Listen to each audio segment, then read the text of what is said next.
Hello friend, स्वागत करते हैं आपके अपने यूट्यूब चैनल लीगल इन्फॉर्मेशन में। दोस्तों, आज हम बात करेंगे माननीय सुप्रीम कोर्ट के लैंडमार्क जजमेंट के बारे में। इस जजमेंट में जो सवाल उठाए गए हैं वह यह है कि आईपीसी की धारा 498 का मुकदमा करने के लिए कोई टाइम लिमिट होती है क्या? क्या पत्नी के साथ क्रूरता या उसका स्त्री धन छीन लेने से संबंधित मुकदमा करने की कोई समय सीमा होती है? कोई समय सीमा है तो उस समय सीमा के बाद क्या मुकदमा दर्ज नहीं हो सकता? इसी सवाल को माननीय सुप्रीम कोर्ट के जजमेंट में डिस्कस किया है। अगर आप या आपका कोई परिचित या आपके घर वाले इस तरह के केस में उलझे हुए हैं तो यह जजमेंट आपके लिए बहुत इम्पोर्टेंट है। तो देखते हैं हॉनेबल सुप्रीम कोर्ट का जजमेंट आखिर है क्या, और सुप्रीम कोर्ट ने फाइनली इस जजमेंट में क्या ऑर्डर किया। 2007 में एक लड़का और लड़की के बीच शादी होती है। शादी के कुछ ही दिनों बाद दोनों के बीच मतभेद हो जाता है और दोनों अलग अलग रहने लगते हैं, और एक साल के भीतर ही हस्बैंड के द्वारा कोर्ट में तलाक का केस हिंदू विवाह अधिनियम की सेक्शन 13 के तहत फाइल कर दिया जाता है। पति पत्नी अलग रहने लगते हैं, तलाक का केस चलने लगता है। कुछ सालों बाद, करीब 4-5 साल बाद, पत्नी के द्वारा पुलिस स्टेशन जाके एक एप्लीकेशन दी जाती है कि उसके साथ मारपीट, क्रूरता किए जाने, दहेज की मांग किए जाने और उसका सारा स्त्री धन अपने कब्जे में कर लेने का आरोप लगाया जाता है। और एप्लीकेशन दिए जाने के बाद 2014 में उस महिला की एफआईआर दर्ज कर ली जाती है। यानी कि 2007 के लास्ट समय से वो लोग अलग हुए थे और 2014 में एफआईआर दर्ज की गई। उस एफआईआर में उसके हस्बैंड का नाम, उसकी सास का नाम और उसकी ननद का नाम, उसकी ननद के पति का नाम दर्ज करा दिया जाता है। इन्वेस्टिगेशन ऑफिसर केस की जांच करता है। जांच के समय ही मीडिएशन होता है, सुलह समझौते की कोशिश होती है। पति चाहता है किसी तरीके से वन टाइम मेंटेनेंस देकर सुलह हो जाए, लेकिन बात यहाँ नहीं बनती। और विवेचना में आयोग को लगता है कि ब्रदर इन लॉ और सिस्टर इन लॉ उनके खिलाफ कोई सबूत नहीं है, क्योंकि वो काफ़ी लंबे समय से सिंगापुर रहते थे, फिर हांगकांग में शिफ्ट हो गए। तो आयोग चार्जशीट से इन दोनों का नाम हटा देता है। विवेचना के दौरान सिर्फ पति और उसके सास के खिलाफ चार्जशीट फाइल करती है। 498A और 406 आईपीसी में यह केस कोर्ट में पहुंचता है और चार्ज बनता है।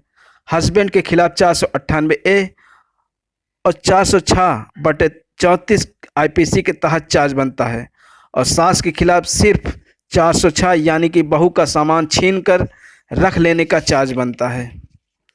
इसी दौरान ब्रदर इन लॉ और सिस्टर इन लॉ के द्वारा एफआईआर को रद्द करने की याचिका माननीय हाई कोर्ट में दाखिल की जाती है। और माननीय हाई कोर्ट जब याचिका की सुनवाई कर रहा होता है तो यह फैक्ट सामने आता है कि चार्जशीट में तो इनका नाम ही नहीं है। यहाँ ये बताते चलते हैं कि हाई कोर्ट में याचिका दायर की गई थी, उसमें इन चारों लोगों के खिलाफ दर्ज की गई एफआईआर को रद्द करने की प्रार्थना की गई थी। हाई कोर्ट पूरे मामले को देखता है और उस टाइम लिमिट को भी देखता है, और यह पाता है कि एफआईआर घटना के लगभग 3 साल से ज़्यादा समय के बाद दर्ज कराई जाती है। यहाँ पर यह जानना जरूरी है, सीआरपीसी का लास्ट चैप्टर 36 और उसकी धारा 468, उसमें है मुकदमों के लिमिटेशन के बारे में बताया गया है।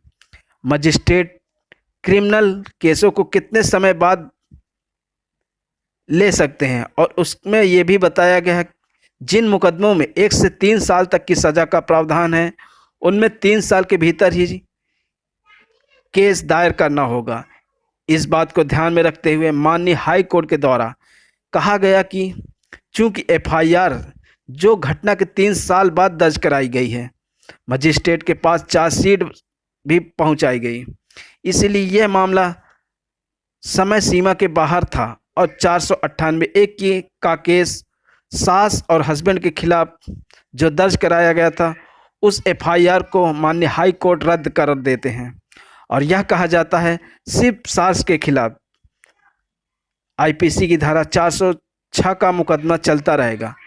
और माननीय हाई कोर्ट के द्वारा यह तर्क दिया जाता है कि 406 का जो अपराध है वह कॉन्टिन्यूअस है, इसलिए सास के खिलाफ 406 का मुकदमा चलता रहेगा और पति सास के खिलाफ दोनों को 498A से बरी कर दिया जाता है। इस आदेश के खिलाफ लड़की के मायको पक्ष की तरफ से हॉनेबल सुप्रीम कोर्ट में क्रिमिनल अपील एक दायर की जाती है, उधर लड़के की तरफ से भी क्रिमिनल अपील फाइल की जाती है।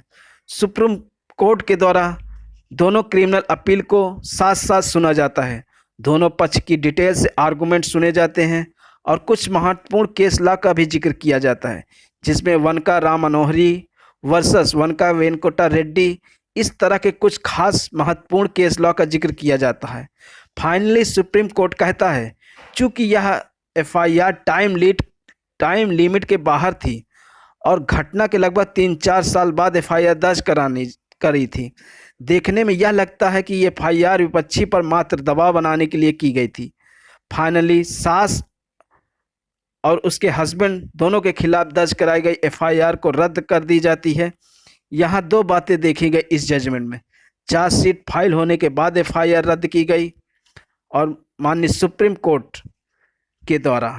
दूसरा, उस टाइम लिमिट का जो सीआरपीसी की धारा 468 में बताई गई है, तो यह बहुत ही महत्वपूर्ण जजमेंट है आईपीसी के सेक्शन 498A और दहेज एक्ट के पीड़ित लोगों के लिए।